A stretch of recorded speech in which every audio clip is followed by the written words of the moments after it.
Assalamualaikum warahmatullahi wabarakatuh. Selamat siang dan salam sejahtera.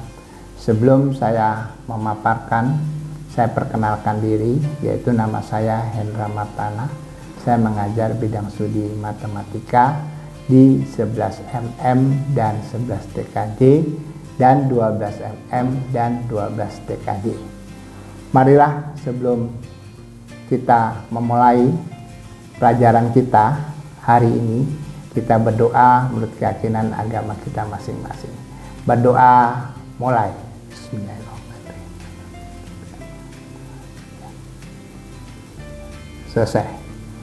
Baiklah, kita mulai pelajaran kita yang pertama pada hari ini adalah pokok bahasan persamaan dan fungsi kuadrat yang pada semester 1 yaitu kita berikan di 11 TKJ dan 11 MM.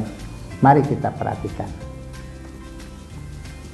Sebelum kita memulai operasional daripada persamaan kuadrat dan fungsi kuadrat, kita harus tahu persamaan kuadrat itu apa.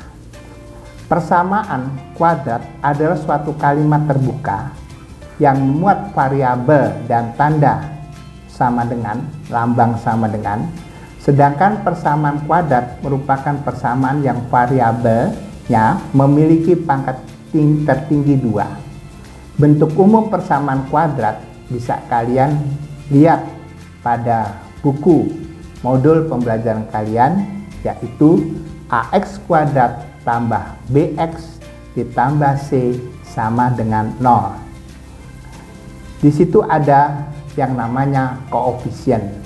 Dengan A adalah koefisiennya dari X kuadrat dan B adalah koefisien daripada X dan C itu adalah bentuk konstanta yang dilambangkan dalam bentuk angka sama dengan 0. Itulah bentuk umum persamaan kuadrat.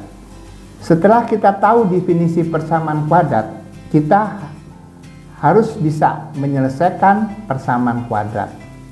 Menyelesaikan persamaan kuadrat berarti kita mencari nilai yang namanya akar-akar yang kita kasih lambang X1 dan X2 sehingga kita disubstitusikan pada persamaan bentuk umum yaitu AX kuadrat ditambah BX ditambah C sama dengan 0 akan bernilai benar. Untuk menentukan penyelesaian akar-akar persamaan kuadrat dapat menggunakan beberapa cara sebagai berikut. Yang pertama adalah kita sudah mengenal pada waktu kita belajar di SMP kelas 7 dan 8, yaitu dengan pemfaktoran atau urean.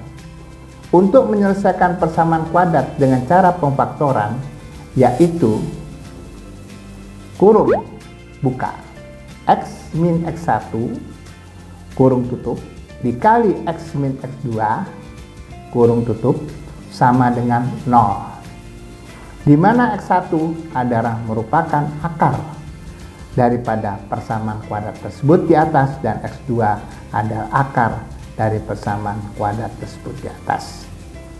Atau kita bagi A menjadi 1/A kurung buka AX min P. P adalah bentuk konstanta kurung tutup kurung buka AX min Q kurung tutup sama dengan 0. Jika koefisiennya X kuadrat lebih dari 1, kita beri contoh soal supaya kalian mengerti konsep daripada menyelesaikan persamaan kuadrat tersebut di atas. Contohnya, tentukan akar-akar persamaan kuadrat. X kuadrat min 4X ditambah 3 sama dengan 0. Di mana koefisien X kuadrat sama dengan 1. Kemudian bentuk yang kedua, koefisien daripada X itu adalah min 4. Sedangkan bentuk yang ketiga, koefisien daripada C itu adalah konstanta atau bilangan sama dengan 3 dan sama dengan 0 sama dengan adalah lambang berupa lambang dari persamaan. Penyelesaian sebagai berikut. Tadi Bapak mengatakan bahwa yang pertama penyelesaiannya dengan cara penfaktoran. Soal tadi x kuadrat min 4x min 5 sama dengan 0.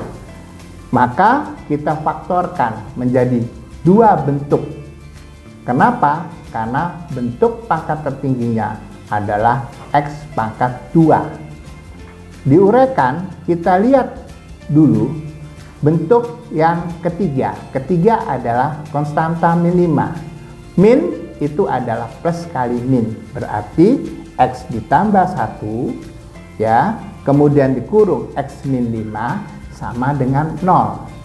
Nah, x ditambah 1 sama dengan 0, 1 dipindah ke ruas kanan. Dalam perjanjiannya yaitu plus dipindah menjadi min. Jadi x sama dengan min 1.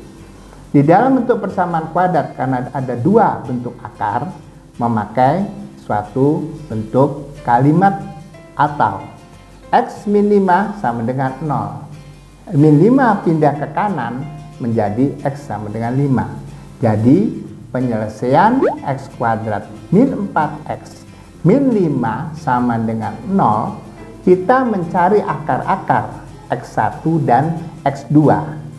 Berarti x1-nya adalah min 1 dan x2-nya adalah 5. Itulah cara mencari akar-akar persamaan kuadrat dengan lambang x1 dan x2 dengan cara menfaktorkan atau uraian. Baik, kita perhatikan bentuk yang kedua untuk menyelesaikan persamaan kuadrat. Melengkapkan kuadrat sempurna. Kita tidak boleh lupa bentuk umum persamaan kuadrat, yaitu ax kuadrat ditambah bx plus c sama dengan 0. Persamaannya yaitu x kuadrat ditambah bx tambah c. Nah, supaya persamaan kuadrat itu tidak sempurna, maka plus c diganti min. Kalau di situ min c berarti diganti plus. Berarti sama dengan 0 min c. Ada persamaan kuadrat yang akarnya tidak bisa dicari dengan cara penfaktoran.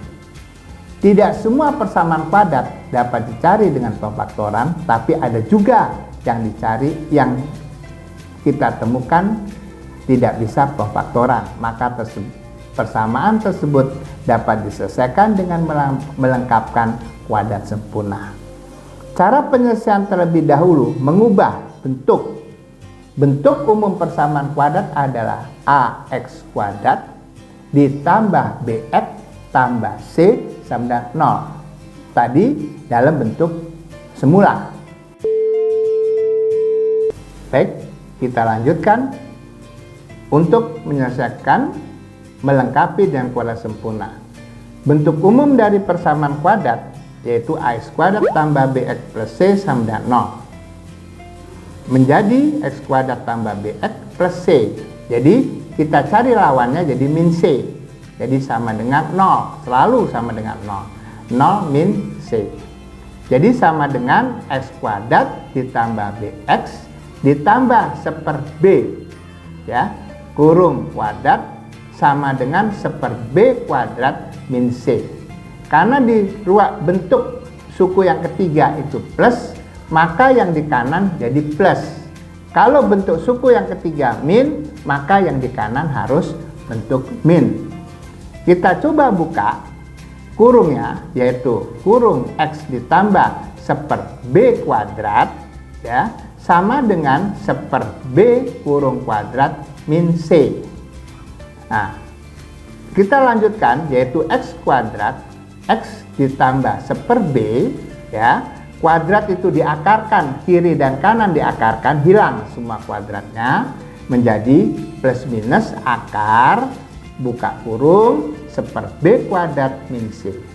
Jika kurung seper b kuadrat min c lebih besar sama dengan 0, sama dengan x-nya min 1/B plus minus akar dalam kurung 1/B kuadrat. Baik, kita lanjutkan. Jadi kita dua penyelesaian sudah kita selesaikan. Yang pertama dengan pemfaktoran, yang kedua dengan melengkapkan kuadrat sempurna. Nah, sekarang kita masuk yang ketiga, yaitu dengan menggunakan rumus ABC yang sudah pernah kita pelajari di SMP, yaitu bentuk umum AX kuadrat tambah BX tambah C sama dengan 0, gunakan rumus X12 sama dengan min B, bentuk yang kedua daripada persamaan kuadrat, plus minus akar B kuadrat min 4AC per 2A. Contoh, soal 2X kuadrat ditambah 3X min 2, di mana B-nya itu adalah koefisien daripada X, berarti 3, A-nya itu 2, C-nya itu konstanta. Jadi tinggal kamu masukkan ke rumus X12 min B plus minus akar B kuadrat min 4AC per 2A. Bisa kamu selesaikan sendiri di rumah. Itulah untuk pokok bahasan hari ini, yaitu persamaan kuadrat. Kesimpulannya, persamaan kuadrat dapat diselesaikan dengan 3 cara. Yang pertama yaitu dengan urean atau pemfaktoran, yang rumusnya adalah di dalam kurung X min X1 dikali X min X2 sama dengan 0. Dan yang kedua yaitu dengan melengkapkan kuadrat sempurna, yaitu X ditambah P kurung kuadrat sama dengan I. Dan yang ketiga yaitu dengan menyelesaikan persamaan dengan rumus ABC, yaitu X12 sama dengan min B plus minus akar daripada B kuadrat min 4AC per 2A, di mana B selalu bentuk suku yang kedua, sedangkan C adalah bentuk konstanta, dan yang bentuk suku yang pertama yaitu koefisiennya, yaitu misalnya 2X kuadrat tambah 4X tambah 3 sama dengan 0, maka koefisien dari X kuadrat sama dengan 2. Itulah hari ini untuk anak kelas 11 TKJ dan 11 MM, pokok bahasan tentang persamaan kuadrat. Baiklah, kalian buka halaman 4 tentang penyelesaian nomor 1 sampai dengan 5. Kalian bentuk dalam bentuk kelompok untuk menyelesaikan bentuk persamaan kuadrat. Minggu depan kita lanjutkan dengan fungsi kuadrat. Baiklah, kita akhiri pelajaran kita hari ini dalam bentuk persamaan kuadrat. Marilah sebelum kita akhiri, kita bicara moto kita, yaitu bisa, pasti bisa, harus bisa, sempurna. Kami sudahi. Assalamualaikum warahmatullahi wabarakatuh.